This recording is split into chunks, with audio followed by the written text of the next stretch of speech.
Hello, everyone. My name is Miranda Gomez, and I am the awards chair here with the Arizona Parks and Recreation Association.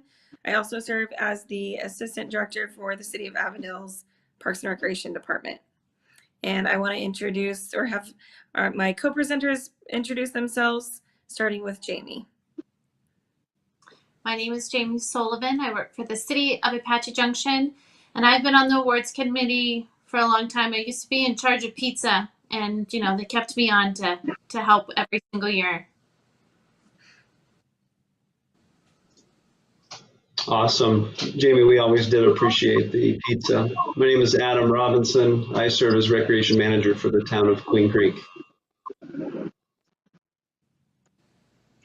And hello, everybody. My name is Shayla Gunn, and I'm with the Maricopa County Parks and Recreation Department, and I believe I've served on the committee for about 12 years.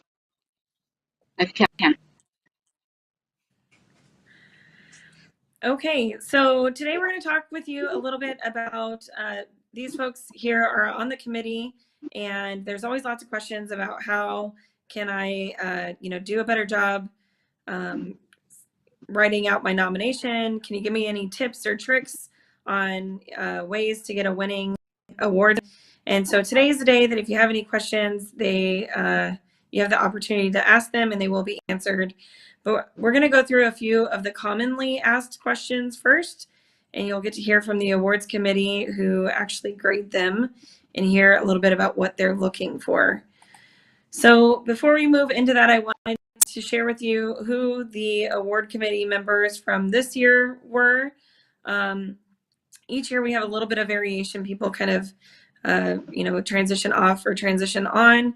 So this year's representatives were Adam Robinson, Anthony Bowman with the City of Chandler, Shayla, Debbie Wint, Jamie Sullivan, Tanya Forbrook, Stacy Beadle, Paul Free, Hezekiah Allen, Steve Richardson, Tanya Edmondson, and then of course myself.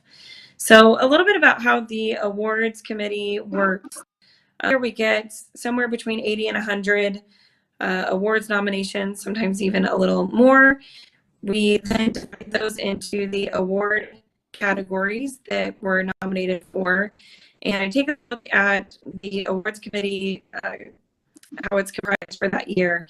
And I divide these categories accordingly and assign them to each of the committee members, meaning if the town of Queen Creek nominated anything for the town of Queen Creek, then Adam doesn't get to serve on and review that grouping of awards. So each year, these folks end up with somewhere between 30 and 40 awards to review. They take it very seriously. It takes them quite a bit of time, and they compare the award submissions with the award criteria. So each award criteria, or each award category has a set of criteria, and they utilize these sheets just as you see them on the website to score and evaluate your submission. At the end of that, they end up with a point value that into a scoring sheet. There's usually 3 to 4 per category reviewers, and those the not evened out, I shouldn't say evened out, the numbers get evaluated, and we get a total score for each category, and that's how we select the winner, which I know just went round and round and probably didn't make a ton of sense, but we'll elaborate on that a little bit more later. So as we move into the first one that I always get quite a bit is, what does a successful award application look like? So as a reviewer, Jamie, what are you looking for in award applications?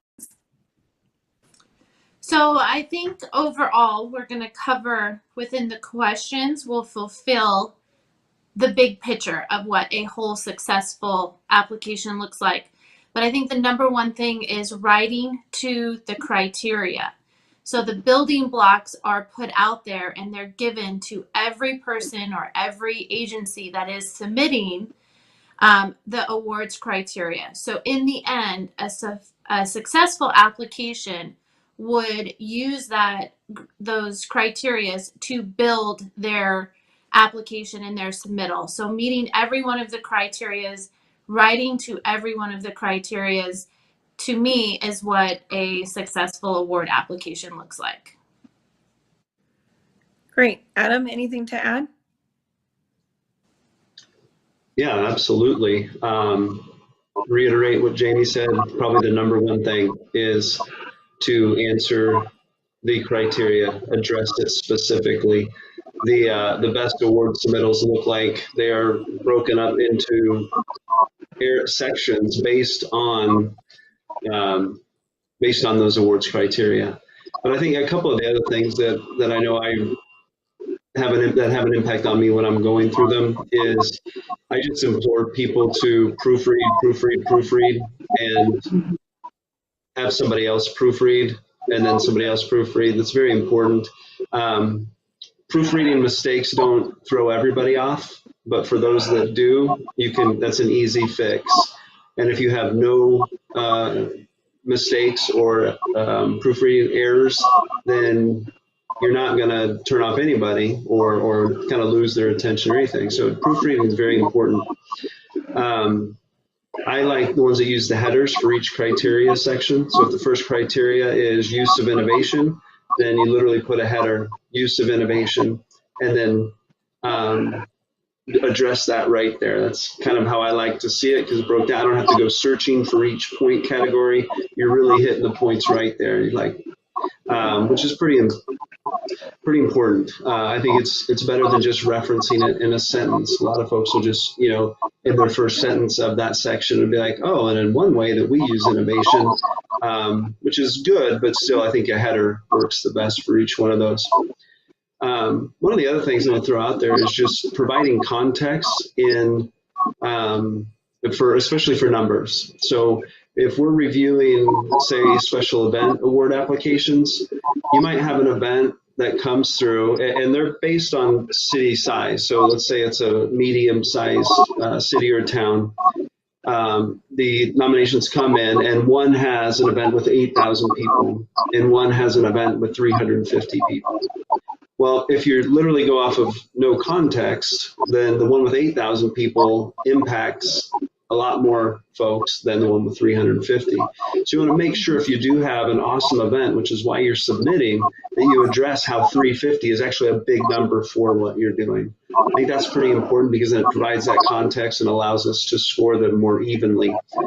Just because it's a different type of an event that's smaller doesn't make it not as good as the bigger event just because of one number.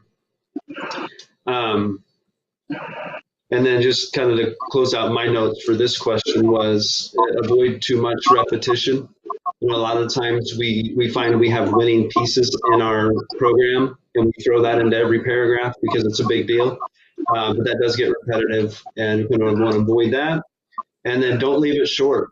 If you have 2 full pages to do of space, and you only do 3/4 of the first page, you're probably not likely going to have hit all the criteria areas and score well. Some people are very concise, and that's great, but it's hard to be that concise. You have all the space, use it to really make your points and drive home how amazing your person, your event, your program, or whatever that is. So I guess from there, I'd throw it on to Shayla to put in her 2 cents about this one. Thank you. So I don't want to be on repeat. I will absolutely 100% agree with Jamie and Adam. I made some notes myself as far as this first question here. And number 1 was, as Jamie and Adam said, follow criteria, and I won't go into that too much because they explained that piece very well. Proofread, as Adam said, that's key. It helps obviously your submission flow well, and ultimately just is more well-rounded when we know that there are little to no grammatical errors or spelling. Those are simple things to catch and fix. And the other thing, and maybe this is being a bit obvious, but I'll go ahead and say it anyways, is the actual application that you fill out. There's various fields that you need to fill out, and I basically counted them. There are about 12 of them, not counting the supplemental information. So, make sure you fill that out thoroughly. Don't leave any blanks. That's essentially the page we're looking at. And we're going to talk about this a little bit later. But you please submit supplemental information. When I look at the application, and I haven't necessarily read the narrative yet, but I'm looking through things and I'm not seeing supplemental information, to me that's more or less an incomplete application. And know that there are point values to supplemental information. So when you don't submit those or include those, you're essentially losing out on points. So I just wanted to throw that out there too. And again, we'll talk about that a little bit more later. Great. Okay, Ayla, I'm going to come to you first on this one. Does writing style count? Can you talk a little writing style and the do's and don'ts? Absolutely. And, again, first and foremost, if you take the criteria that is geared towards the award that you're essentially applying for, and you follow that criteria, and as Adam said previously, you basically are using that as your bullet points, that will greatly help you not only write your submission, but it really just helps the application, helps your narrative flow well, be as descriptive as you can. And again, spelling errors and grammatical errors, that certainly is something to keep an eye on and take care of, proofread. But again, I'd say when you follow that criteria, it makes it much more easy and enjoyable for us to read as judges, but certainly makes it easier for us to judge and to follow along and assign points to your submissions. Adam, anything to add on the style? Yeah, if you ever ask me if I have something to add, the answer will always be yes. To me, I think does writing style count? Absolutely. I've been on the awards committee probably about the same amount of years as Shayla. We may have started together 12 years ago or something around there. And I've noticed over the years, as we've continued to do sessions like this, overall, the writing and different aspects of it have improved. But you still have to realize that the awards committee is a very varied group of people, and we all have different personalities. We've sat in scoring meetings where I realized that me and Jamie see the world in almost completely opposite ways when it comes to scoring. And so, writing styles, if you try to keep it, generally speaking, more generic and less hitting one way or another, I think you're better off in hitting the whole group and making sure you appeal to everybody. We are all recreation people. We all get super excited over seeing the nominations for the programs. But sometimes folks, when they're writing them, the excitement gets a little too strong and they focus more on using big, exciting, descriptive words. They lose content a little bit. But besides that, I would definitely say don't be scared to show personality.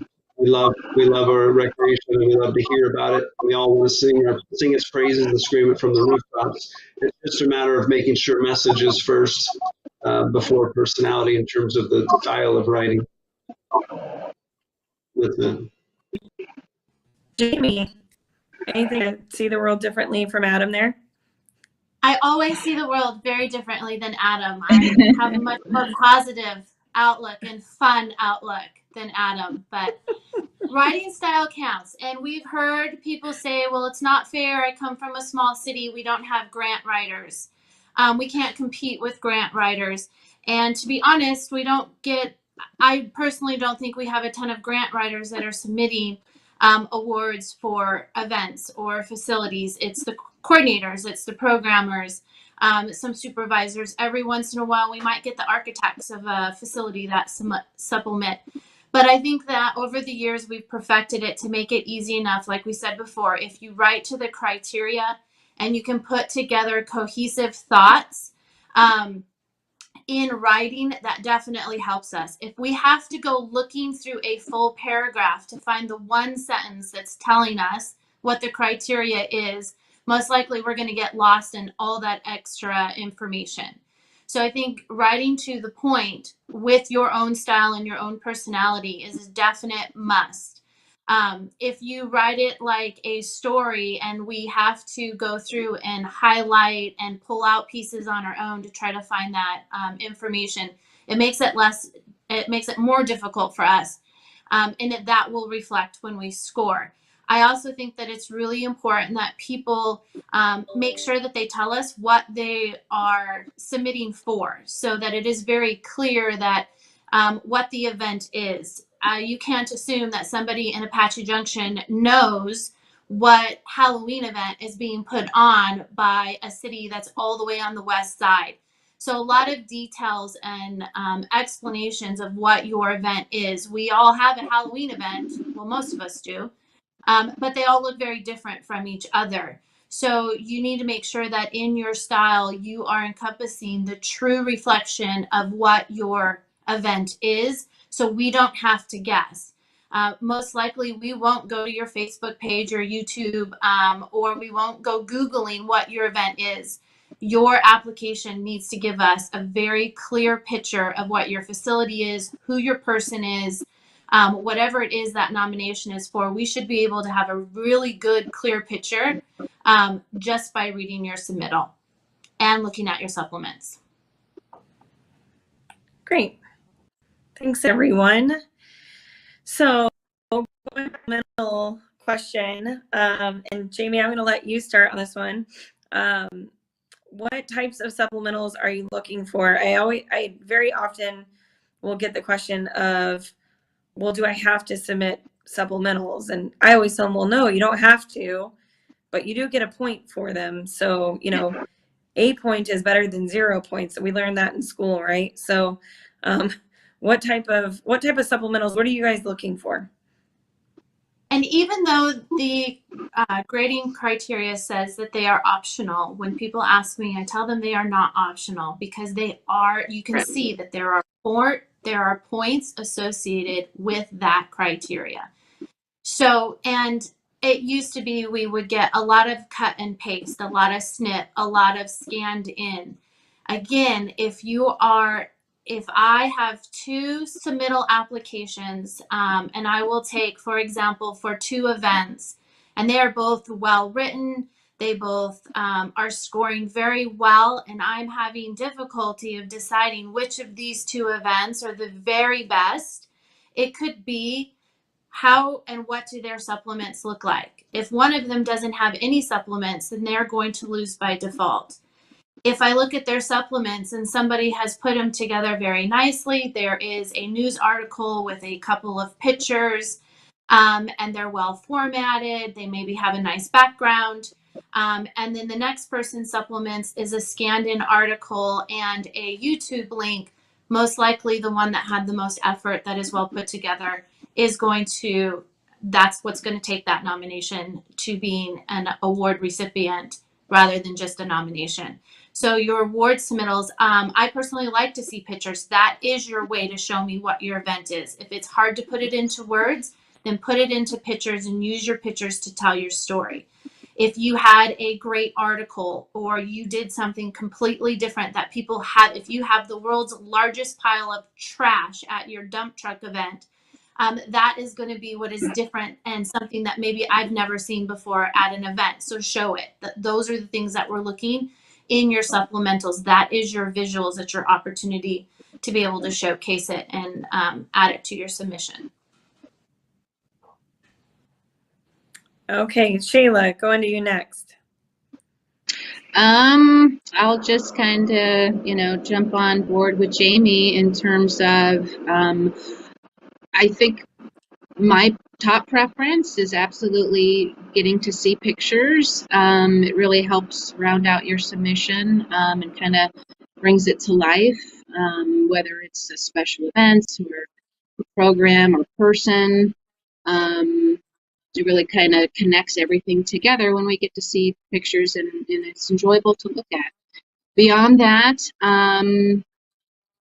you can throw in there some of your marketing strategies, which could be example flyers. It could be maybe some screenshots of some social media marketing that you did. And again, like Jamie mentioned, articles either prior to your event or program or post. That's always enjoyable to look at and review as well. So those would be mine. And Adam, the $1,000,000 question, do you have anything to add? Yeah, actually, everything they just said, absolutely true. And for me, one of the things I use the supplementals for is I'm looking for them to tell the bigger story. You're going to use pictures or graphics or articles to say more than what you could say in your actual application. And sometimes, as Jamie's big pile of trash example, is sometimes you just can't put it in words. Sometimes it has to be a picture so that people can really see how cool or how different or how innovative it really was. Shayla mentioned posting the articles or scanned in version of articles. That's great because it shows the community newspapers or even something bigger, including talking about the events. So it's basically getting more recreation, more news out there. And Jamie, you had mentioned in your example of a not as well done supplemental as throw a picture and throw a YouTube link. And I agree. We have the tools nowadays to really put some effort into them and make supplementals nice. But I also think that if the YouTube link is used well, then it's an excellent tool because frankly, it provides an extended supplemental to something that was done that can tell more of the story.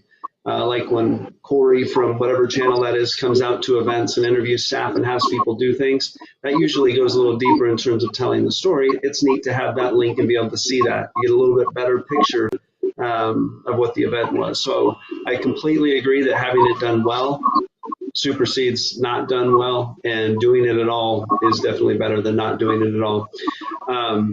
One kind of idea that I like to throw out there is we get supplementals for like Young Professional of the Year, Professional of the Year, and a lot of times, it's 2 pages of photos or a page of photos and a page of awards. And the photos a lot of times are, them and their cute ones, maybe them as a baby or them playing with their dog. But the most impactful ones are the ones where you're showing them helping out at an APRA event. You're showing them actually in the field shoveling dirt next to, the maintenance workers as they prep for whatever the program is. Those are the kind of pictures that have an impact that, either consciously or subconsciously jack up the score a little bit because you're actually seeing the person do the things that you're bragging about them doing of why they're so good. And so that I agree supplementals are important, and I suggest anybody that's submitting a nomination. I mean, you care about it, you want to win. It is completely worth it to take the time to do it well. And that goes all the way back from the beginning in terms of proofreading, and all the way through to doing the supplementals well, taking some time, reach out to coworkers if it's your event, or friends or family of the person, or APRA members, because everybody's carrying a phone around and they have pictures. Take the time to do it well from beginning to end will greatly increase your chances for being selected and scoring the highest. Okay. So next question, Adam. If I'm nominating something in multiple categories, rewrite it, or should I just put a new title on it and submit it a couple different times? Well, I think the answer to that one is kind of obvious. Everybody's going to expect the answer to be, of course, you're going to do a different submittal because number one, there's different criteria for different awards that you're nominating or submitting for. So you want to rewrite it to that. A lot of it can be cut and paste or reused. You don't have to rewrite it from the beginning, but you definitely want to aim it at the actual criteria for each specific award. I guess I'll let the others to jump in beyond that. The answer is unequivocally yes. Shayla or Jamie, have either of you seen this where it went well or went poorly, where they, submitted the same thing, 2 different categories, and you thought, man, if they had just rewritten that a little bit, it might have been a winner? Absolutely. So Go ahead, Jamie. So it used to be that we might see multiple categories. So even though I wasn't scoring them, and I would know that they put in for multiple. Now I don't see other judges. I don't see what they see. So I might get an application or nomination for a special event, and that same nomination might end up in someone else's category. So nobody should assume that that we see them all in the same category. So you should write them differently, because I can't say, oh, this would be great in this category. Look, there it is. You need to write to the criteria, and there might be a lot of the same criteria for each one, but they're not all that way. And again, it just shows lack of effort if you just change the title and resubmit it. So, but I do encourage people that if it fits multiple criteria, so for example, we have an amazing mad science event. It would definitely fit in a regular special event. It's big enough to go in that category, but it could also be submitted within the youth enrichment category as well. But looking at those criteria, we would need to change it up to fit the criteria for each of those. Definitely worthy for both of those categories. So you just need to make sure that you change it up. Shayla? Yeah. Not really anything new to add. I would say though that we have obviously seen multiple nominations in different categories, and it really can affect the submission if it's essentially not changing for each category that you're submitting it for. Again, most award nominations, the criteria differs. So a simple one is if you're, putting in a submission for outstanding sports program, but then you also want to submit it for partnership program, those criteria differ greatly. But, to what Jamie was saying, if you're submitting something for outstanding program, and maybe it's outstanding, sports program, and then maybe it's also 50 plus. Well, the criteria might be the same, but obviously you're talking about key elements that you may want to pinpoint in each submission. One, maybe you're speaking to the actual sports program. The other, maybe you're highlighting the 50 plus aspect a little bit more. So definitely change it up. It could be just maybe, like Adam said, not necessarily rewriting it, but tweaking it so that it makes sense and fits the criteria that you're writing for. Great. Okay. Adam, I think I'm going to start with you on this one. Can you give an example of innovative nature of the program? I think that this is one that people get hung up on because, so back to Jamie's example, everyone has a Halloween carnival. how do I make mine stand out? How do I show you, what are you looking for in this innovative nature?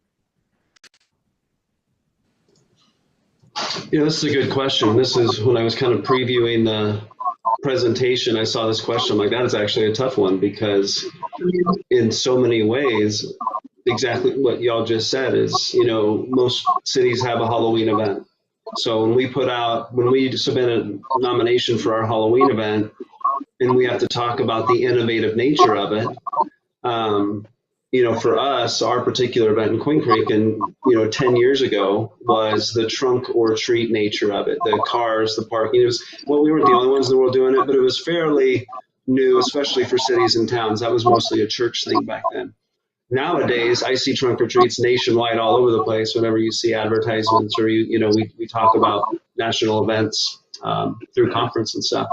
So for that particular event, so our trunk or treat, for example, we would try to really focus on something else that we've done that's innovative. And if we haven't done anything innovative that's a little bit different, we might not be in a good position to be nominating for an award.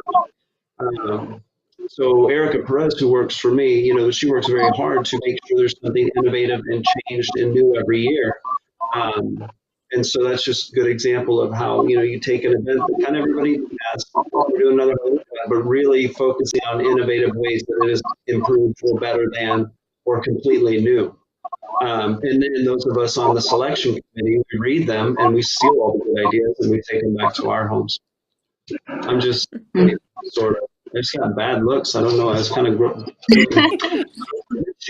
this year, a couple of things that popped out at me that were innovative that were put in that category was, I think it was Maricopa, I think, did an esports program. And I don't know who's won awards. I don't have any of that information. That's all Miranda. So if you want that, but that's just going through. By the time this airs, you'll know that they did win. Oh, okay, cool. Well, there you go. I don't feel quite as bad. Emma won't have to edit this out later. But their innovation was esports programs. And so esports aren't something new. They didn't create them, but they're definitely one of the first recreation departments that's taken it to that level, that extreme, knowing that that's kind of the next big thing, keeping people engaged. And considering the timing of it, brilliant for where we are today. If they can really repackage that into kind of a quarantine type rec program to keep people engaged. So that's pretty innovative. They took a chance on that. Some of us said esports, that's the opposite of recreation. I'm not going to do a program where they sit there and do nothing. They've really taken it and kind of made it work well. Another example I saw was, and again, not sure if it's been done before this way, but under innovative nature, a group talked about how they needed to drain their pool.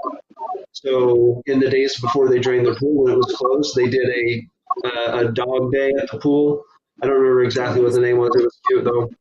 It's the town of Marana. Town of Marana, thank you. That was just kind of really cool. So that's innovative nature. Everybody knows you don't take dogs to the pools because that's bad, but they took a situation and made it good. So that's just another example that I saw this year. And every year we see lots of good examples. There's some extremely talented people here in Arizona putting on programs, events, and everything else. And we do see innovation every year. The idea is to just, I hate to use this term, but think outside of the box when you're talking about the innovative nature. Find things within your program that are innovative. It may not be the whole, but there are pieces that definitely will be. Shayla?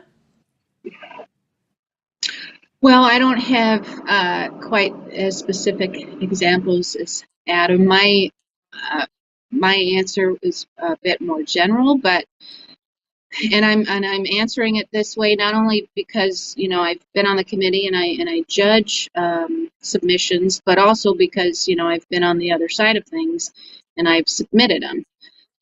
Some have won, some haven't, but the way I look at innovative nature of a program is basically to start, it's basically an opportunity, obviously, to kind of go over an overview of your program or events, maybe provide a little bit of history. But then beyond that, it's really your opportunity to explain the it factor about your program or event, that, and kind of looking at it as, why it's special, why it's unique to your department, to your community. At the end of the day, why are you submitting the award? This is kind of your opportunity to sell it. Now, innovative nature, once you kind of dive into that, just one example, again, kind of generally speaking, is perhaps if we're talking about an event, perhaps your event, it's a large event. It's got a lot of moving pieces to it. It's got a lot of resources involved, but perhaps it has little or to no impact on your department budget. So that's something that's pretty unique. And so there's your opportunity to explain why. Perhaps you're saving on costs because you have a large volunteer base, or you receive a lot of donations, or perhaps there's a partnership involved. So this is your chance to kind of discuss that a little bit or write about it. So it's kind of, again, to me, it's kind of a synopsis of kind of pulling out all the special little details of the event. Now, some of the things that you put in this criteria, maybe things that are kind of criteria later on that you're going to be writing to, and that's okay.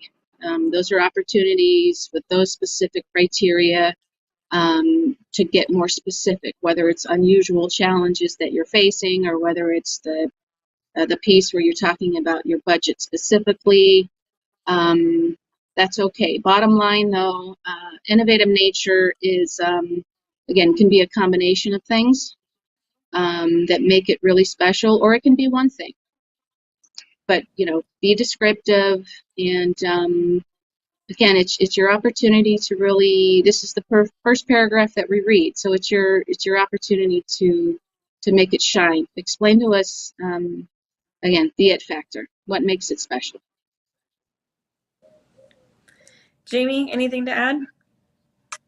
Well, I think that next year, innovative nature of programs is not going to be an issue, because I think we have all had to program very differently, and there's a lot of uniqueness that is happening. So I think that moving forward, well, some people have struggled, or some agencies have struggled with this. We're going to see a whole lot of different events and programs and people that are going to be nominated for this very factor. What I would encourage, though, again, coming from a small town, and I can speak from that, sometimes the innovative nature of the program might be not innovative to the state of Arizona, but it is to your town for one reason or another. So if you have been struggling to be able to provide whatever it is, and you've been able to come to your council, you've found means, you have gotten people on board, and now you are able to deliver this, it's innovative to your town, to your agency, and you write to that. So maybe it is the first time ever you've been able to put on your Halloween event. So it is innovative by default to your agency, and that's what you would write to. I think this also goes to, we hear a lot when it asks about talking about challenges you faced. We all know everybody has budget challenges, and that's almost the number one thing that everybody puts. That's not a new challenge that people are faced with. The innovative part is, how do you overcome that? And I think that's what we're looking for. So think of what is going to be different, what is going to be catchy, and again, if it seems to be a common problem, why is it different, and how did you guys solve it differently than anyone else? And that will make it stand out all on its own. But I'm really excited for the next round of awards, because like I said, I think the innovative nature is going to be the number one thing that we see next year. Great. Looks like we lost Adam. Maybe he'll pop back up here in a minute. We did lose him. That's what we deal with when we're doing these virtual things here. So Shayla and Jamie, you get to talk all you want without him.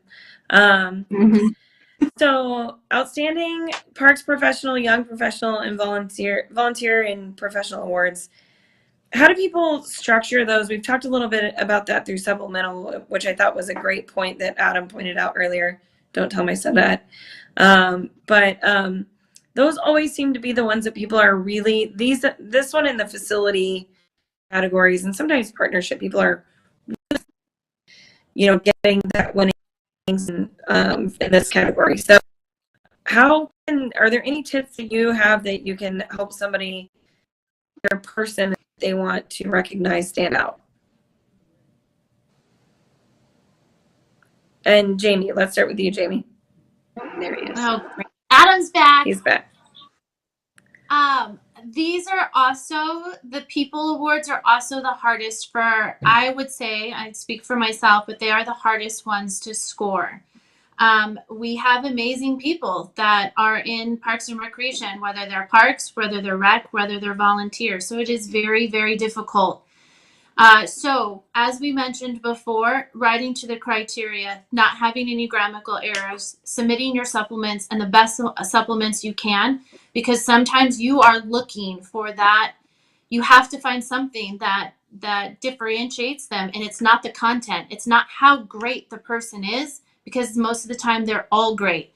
You're looking for something that is black and white that makes it easier as easier for the judge to say, this person submitted supplements, they have great supplements, this person submitted none at all. And that could be, even telling you guys these things is hard for me to even say it to you, because now you'll know the tricks and it'll be harder on us as judges to be able to score them.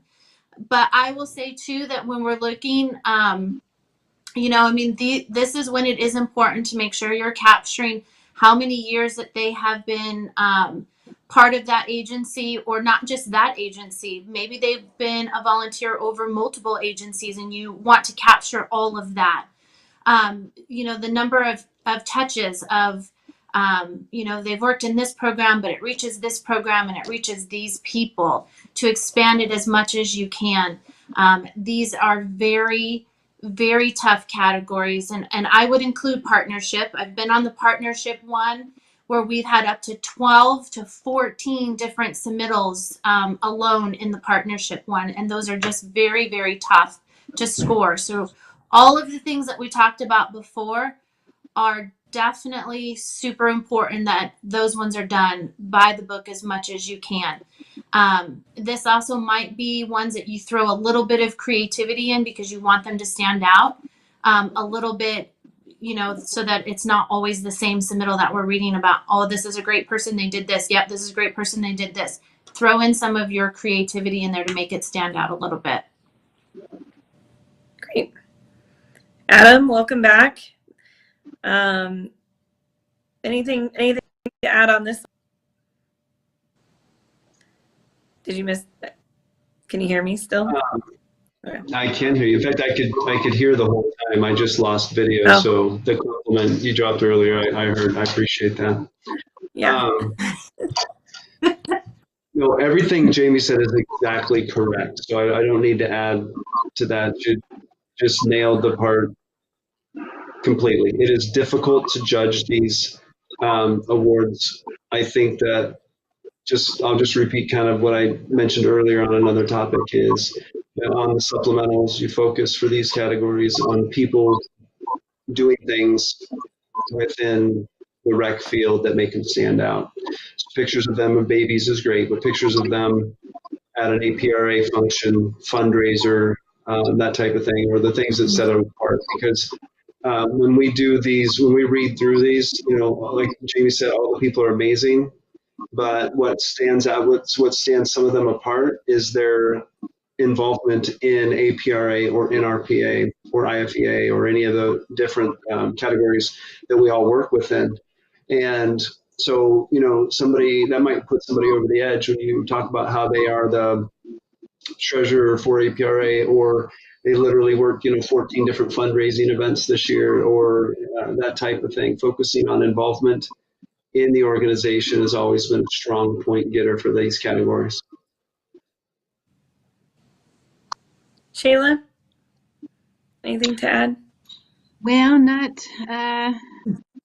much. And we're gonna, keep sounding like a broken record, but as far as like Jamie said, and we've mentioned previously, the criteria that we give you, and this is a very difficult parks professional, young professional, volunteer or professional.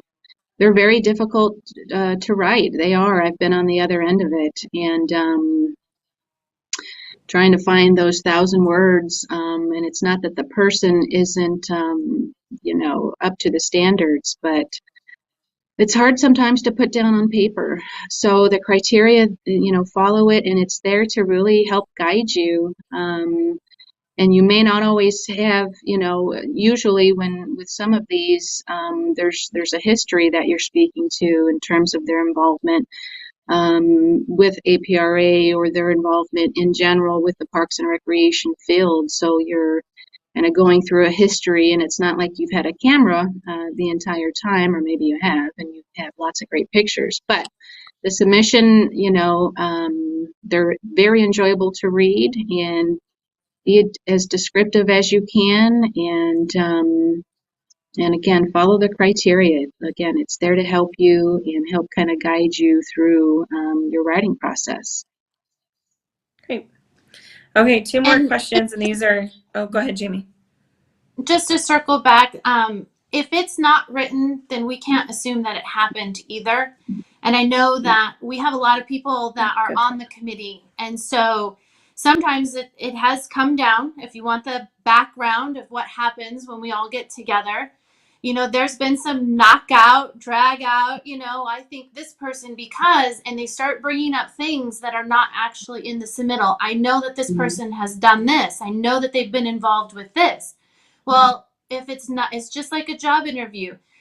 If I'm interviewing you and I know that you've done all of these things, if you don't put it on the application, it doesn't count. So you want to, when you're writing to those things, you can't assume that, well, I know that so-and-so, all these people know that this person has been part of APRA. They've done all these great things. I can leave half of those out because it should be assumed. We won't assume it. We can't score it if it's not written. So just make sure you try to capture as much as you can without assuming that your group of judges is going to be able to weigh in for you, knowing your history. Great that point. person's Great point. Yeah, great point. Okay, this one, I don't want to get too repetitive with it, but the facility nominations is another one that, sometimes you're literally comparing apples and oranges, right? You're comparing a trail to a pool. So when you guys are looking at facility nominations, is there anything that just stands out to you that maybe people don't highlight enough, or they highlight too much? Are we concentrating on budget too much in these nominations when, like Jamie said, everybody's got budget issues? Is there any tip for this category, Shayla? Well, these are always, all of the award submissions that we get to review are fun to read, but facility nominations are very enjoyable because you get to see what's being done out there, and whether it's like you said, Miranda, whether it's an actual building, a facility, whether it's a park, whether it's a trail. And I would say, for me in judging these, getting back to just try not to leave anything out. I mean, tell us the story of how you got from a concept, an idea, to actually, construction, and how you got to that point. And yes, it's going to involve speaking to, budget and the process, and maybe it was a bond issue and all those things. But for us, don't leave us asking, wanting to know more.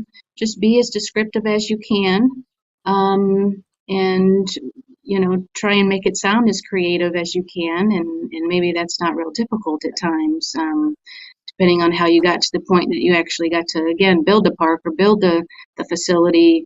But just give us as much history as you can. Walk us through all the nuts and bolts, and tell us how you got to that point of having everything come to fruition.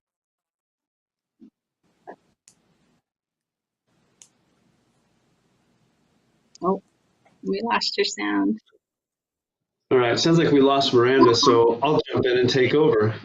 Of course Sorry, you Jamie, will. you Of course you will. moved too late.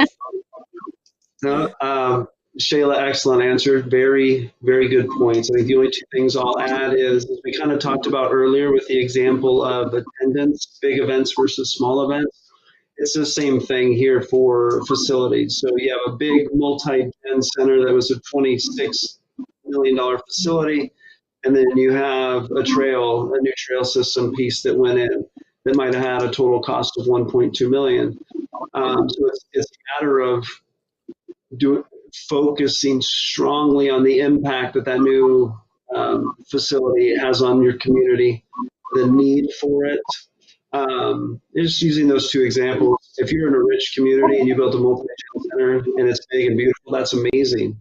But if you're in a community that isn't, and you put in a trail system that maybe connects the schools to neighborhoods that didn't have that before, those are two totally different projects, but one had a huge impact on the community, and that would be where you would want to focus in that example. And then again, just things that differentiate you from those others. What about your project is a little bit more special? What makes it stand out? What part of it? I mean, we love our projects, our programs. They're like our children. We love them. We think they're special. They're better than anybody else's. Well, here's your chance to tell us why and convince us. But those are just the 2 points on top of what Shayla already said. Jamie? Miranda, can you talk now? Nope, she can't. Okay. All right. Just checking in on you, Miranda. I would say almost every other year, our committee chair has to call somebody to tell them that they are actually not eligible because they did not look at the dates. So first, you don't want to go through all the work of writing out a nomination to only find out that your completed project did not fit within the correct time frame. That's also important if you're looking at age for like young professional. You want to make sure that you are meeting those criteria because it's not a fun phone call to make. Secondly, again, looking at the criteria, you need to look at how many points are awarded to that criteria. And again, I apologize, I don't remember offhand for facility, but if there are 25 points being awarded for, how did you keep green? How did you save on resources? And only 10 points are being given for your challenges, then you should be writing a whole lot more about how did you go green? How did you conserve? How did you, what was the environmental impact? That's what you should look at that content and make sure it is mirrored to the points being given. You don't want to spend half a page on your challenges if you're only being awarded 10 points, because obviously to us, that's not the most critical thing that we're looking for. So going back to looking at the criteria and mirroring, how many points are you going to get for this, and knowing that that's what we're looking for, that's the importance of it. And in the past couple of years, maybe it's because it's what's important to me, but I think a whole lot more is being done to go green with LED lighting or timers or conservation, recycled materials. And I've only seen like 2 sentences that actually reflect on that. But then I'm reading about how they had to go for, a tax increase, and how they had to go and convince council to, vote on this, and how they had to get money out of the budget for it. Those are all normal challenges, and the awards given to the points to go with that are very minimal. So just make sure you're kind of weighing both of those back to what I already said. So I would also challenge anybody who comes back and doesn't win because they had a $12 million building and they lost to a $3 million trail system to come on and serve on the committee, because it is very difficult, and you don't always see how they're written. You don't always see how they were scored. And I know what that feels like. I know what it means to lose to something that you like. Adam said, you know, my child is obviously the best child. Why didn't they win? So ask the questions. I think we've always been very honest, but also know that we all don't see and score everything. So I might not have an answer because I wasn't able to look at those submittals to be able to give you a fair and honest answer why one did better than the other. Am I back? It's a good point. Hey, Miranda's back. Can I just Hey. add her point real quick before we jump into the next slide? Oh, sure. Just to expound on what Jamie just said is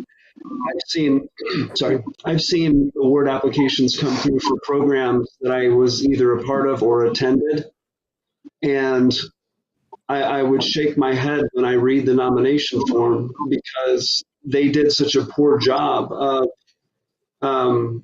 describing the event, the nomination. Like clearly the effort wasn't put in there. When it comes to the young professionals and all those type of things, people tend to put a lot of effort into those. But for some reason, some of the program ones, it seemed like a last second throw it together and put it in. And as she mentioned earlier, just because I happen to be at the event and I know way more about it than what's in the application, I can't go beyond that.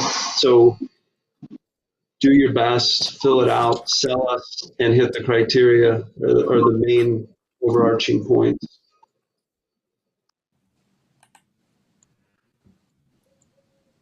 Okay, so can you guys still hear me? Yes. Mm-hmm. Last question that I know that we do a lot. I'm from a small city. I don't have a budget. My participation is not as big as other programs. We've kind of hit on these a little bit. Any last minute kind of lightning round tips for how to compete if you're a small agency competing against those larger agencies? Right, in percentages. So I'm from a small town. So if I say that 80% of our population was at our event, that sounds like a really big number. If I were to put 80% of what our population is, and 80% would be amazing, right? We all know that. So sometimes I would write in percentages because it puts things in perspective. So if I had 100 people at my event the first year, but it grew to 200 the next year, I grew my event by 100%, and that sounds fantastic. So that would be my lightning round tip for that. Adam?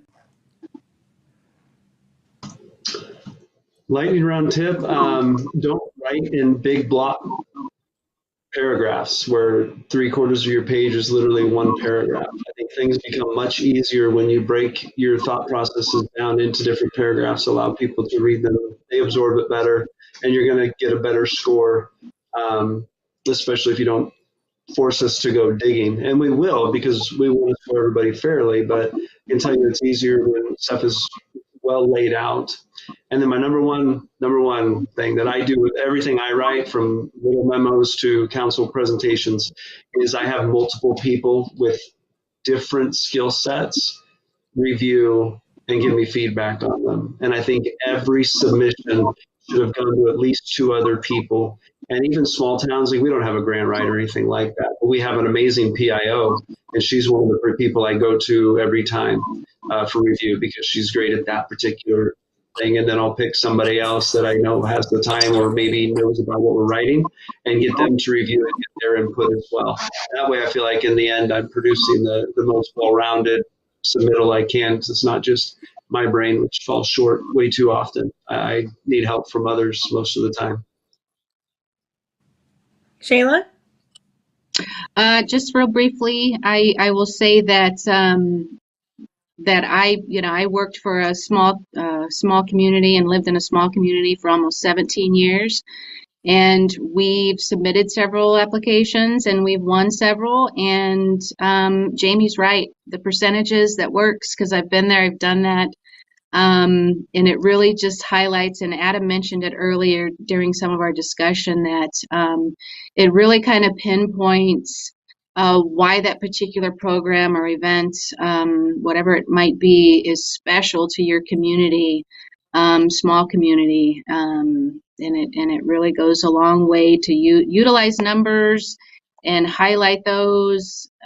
Even if you've got 50 people at your program, and I've submitted awards that we've been right about that, and I've won because I then go into history of the program, how it's grown, really kind of what makes it tick and makes it special for that community, and it goes a long way. All right. Well, at this point, we're going to turn it over to questions for the audience. I did really quick want to apologize for going in and out here. My screens have gone blank a couple times, and I wanted to circle back around to the scoring style that I flubbed up at the beginning of this. So we typically will have 3 award committee members like Shayla, Adam, and Jamie, and they will score a group of categories, and then their scores are compiled and averaged, and that's how we come up with the winners. So thanks for sticking with us through some of our technical difficulties today. Thank you to the committee members for joining us, and at this point we'll be doing questions and from the audience. Emma?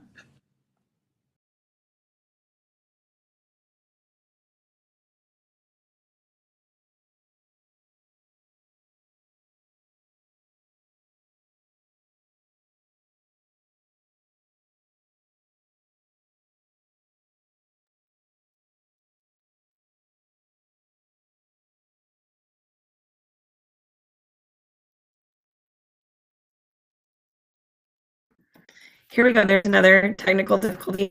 I forgot to unmute myself. We're live now, so if we have any questions, Adam and I have been trying to keep up with the chat box, but if there's any other questions, we're happy to answer them at this time.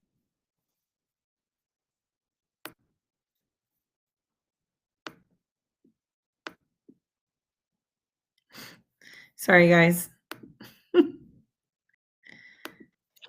Adam, did you want to expand on any of the questions that have been asked already? No, just the presentation that they're watching is a minute behind us, and when we started this, the audio cut out for them. Oh, good.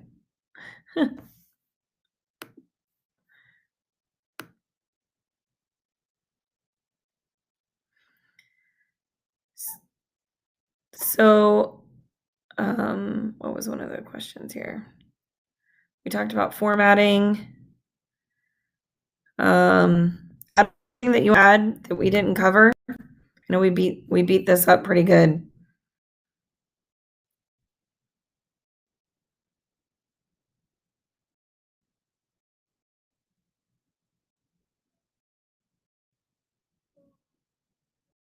Can you hear me, Adam? Oh, okay. It's just delayed. Just got a very interesting question that's more important than anything else, and that's that the Steelers are going to go 16-0 this year.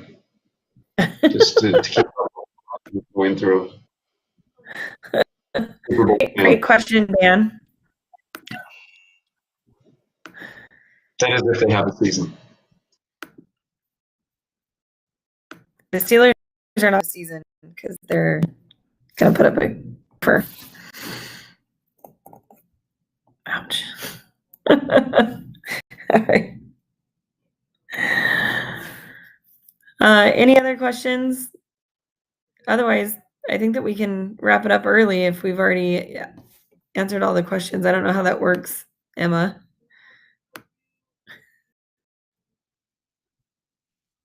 Okay. All right. I don't see any other questions. Adam, do you have anything else you want to add? No, we covered it. Appreciate everybody that hung out with us today. And if you do have follow-up questions, you can definitely email any of the members of the awards committee. We love our responsibilities there. Great. All right, everyone. Have your day. Thanks for attending.